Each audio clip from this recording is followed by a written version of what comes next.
going to be one of my favorite core exercises of all time. If you're a client of mine, you know you either love or hate these.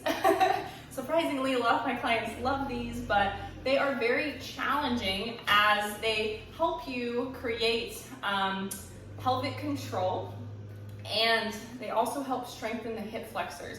I like to describe them as like an on your back squat. So if squatting is something you're looking to improve, these can definitely help with squatting as well. But overall, they help us create pelvis and core stability. And the reason why your pelvis is so important in your core exercises is if our pelvis is in the wrong position when we do certain core exercises, we are strengthening our hip flexors versus strengthening what we want to strengthen, which is our, our obliques, our abs, our transverse abdominis, all of those lovely ab muscles that everybody wants to strengthen, a lot of the times aren't getting strengthened if our pelvis is in the wrong position.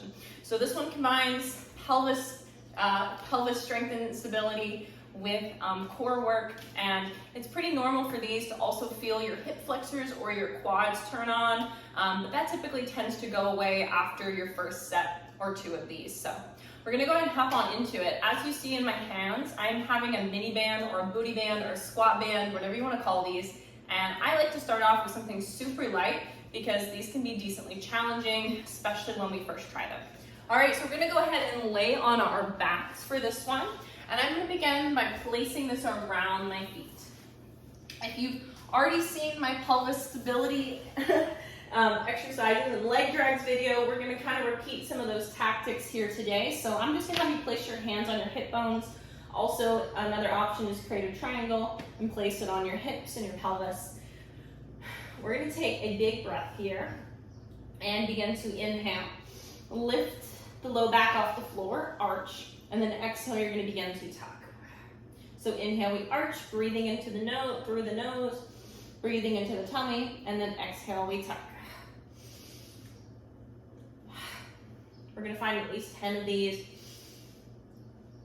Before we begin, you might have noticed already, this fires up the core, nice and good. All right, couple more.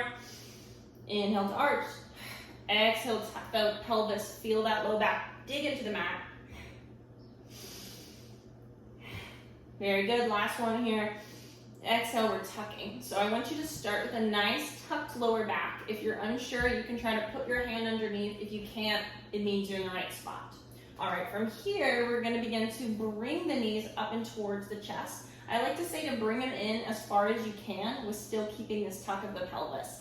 You notice that when you bring them too far in, you kind of come off the ground like this, then you've probably done a little too far. All right, so you're finding that tuck, knees are in towards the chest, feet are about hip width on the band, like you're in a squat.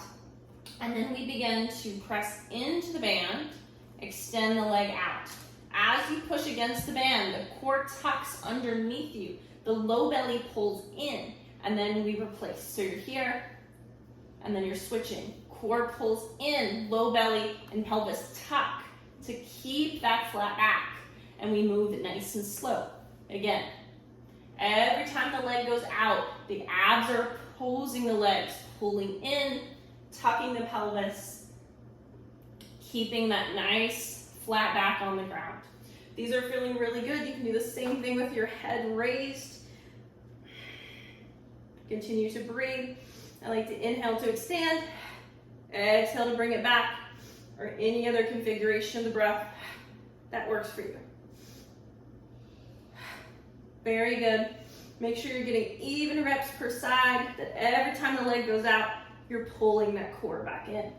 Nice. You might also feel a deep stretch on your tailbone region here or somewhere in your low back while you're doing these.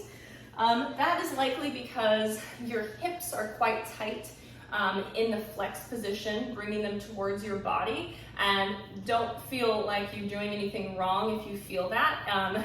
That's actually a great sign that this is an exercise that you need to be doing. So typically I have clients do these from around 2 to 4 sets, starting at 5 reps, working all the way up to 15. Once you got to 15, we can move on to different variations of this that are a little bit more difficult, but so 2 to 4 sets, taking 30 minutes to 1 minute breaks in between. And I like to say you need to stop a rep short before your form breaks down. So if you feel you can't pull that belly button in and tuck your pelvis to the floor and feel that back nice and flush, you probably need to take a break, because we're not working our core at that point. We're working our hip flexors, which is still important, but not the main goal of this exercise. All right, let me know how that went for you in the comments. Hopefully you're feeling that core nice and engaged here, which is crazy. A lot of people who don't feel their core can with this exercise. So let me know how that part goes for you, and I will see you in the next video.